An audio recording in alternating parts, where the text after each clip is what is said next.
Drawing tip from a professional comic book artist. Let me show you something that'll help you draw backgrounds by harnessing the power of artificial intelligence. The easiest way to get to this website is to go to Google and look up NVIDIA GoGAN, like that. Okay, so I think I want a landscape with a mountain in the background. Let's put some snow here in the front. And I'll add a little treeage here, why not? Alright, I know that looks like a real MS Paint masterpiece, but let's hit that arrow. Behold this photorealistic picture based on what I laid down. And now you can just add some filters and trace over it so it fits your style better and use it as a background. In the comment section of my video about forcing artificial intelligence to draw backgrounds for you, I got some questions about specifically which filters to put over the photo to make it gel better with your art. The problem is that I know most of you guys either use Procreate or Photoshop, and I don't, I use GIMP. So I'm going to show you what I do, and it's going to help nobody. Alright, here's the website. I left it on the default because I'm really lazy, and here's the photo in GIMP. The filter that I like to use is under Artistic, and it's called Oilify.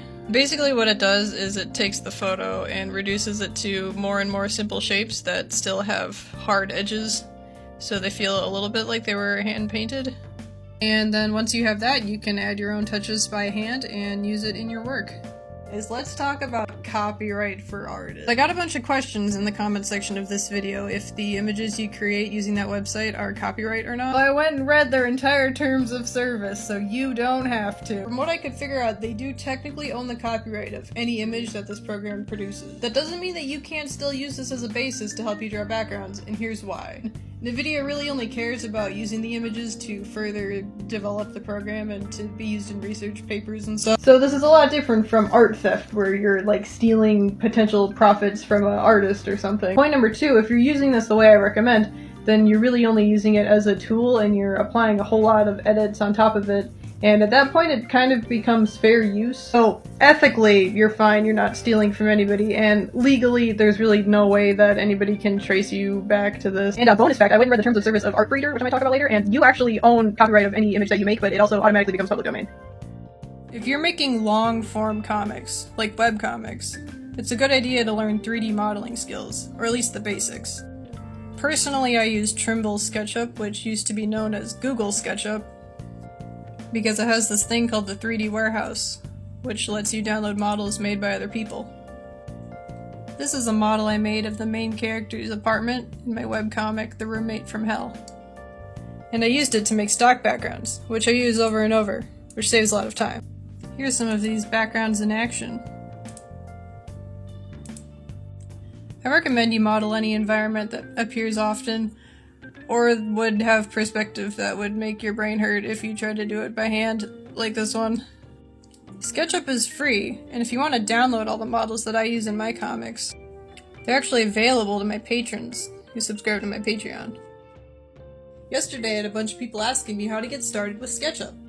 So I'm going to teach you how to go from this to this. Start by drawing a floor plan, something like this. Click the button with the 3 lines, choose Insert, your computer, select the file, insert as an image, click on the ground to place it. It'll let you resize it, but don't worry about that yet. Get a good angle, click on this button and choose Scale, and resize your floor plan in a way that makes sense with the scale of the little example person. Decide where to put your first wall, pretty much anywhere they have a line. Choose the rectangle tool. Draw a rectangle. Select the push-pull tool, and pull your rectangle up into a wall. Now I'm going to show you how to add some furniture from the 3D warehouse that comes built in with SketchUp. Click on this icon.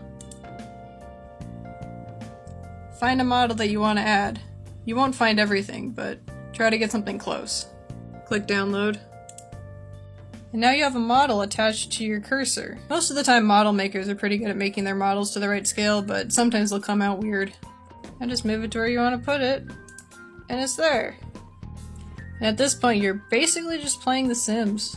This is a quick SketchUp tutorial for those of you who use the 3D warehouse to find stuff for backgrounds and whatever in your comics and illustration.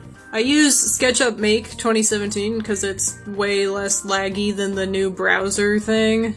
And I found this model in the warehouse that would be really good for the scene I'm in the middle of. But they only make it for the new Sketchup, so here's what you do. You download the oldest version that you can, and then you go to Sketchup and you have to dig around a while because they hide the free version from you. Right now you want to go to plans and pricing and click personal and sign up. I don't remember what they make you use to sign up because I have an account now. But now you're in the new browser version and you want to import your new model, or you can go try to find it in the 3D warehouse over here. And if it's working in the browser version, then all you gotta do, download it as an SKP, which is SketchUp's native format. And whoa, you can choose 2017! And now you have your new model in your old program. And you can put it in your comic books or whatever.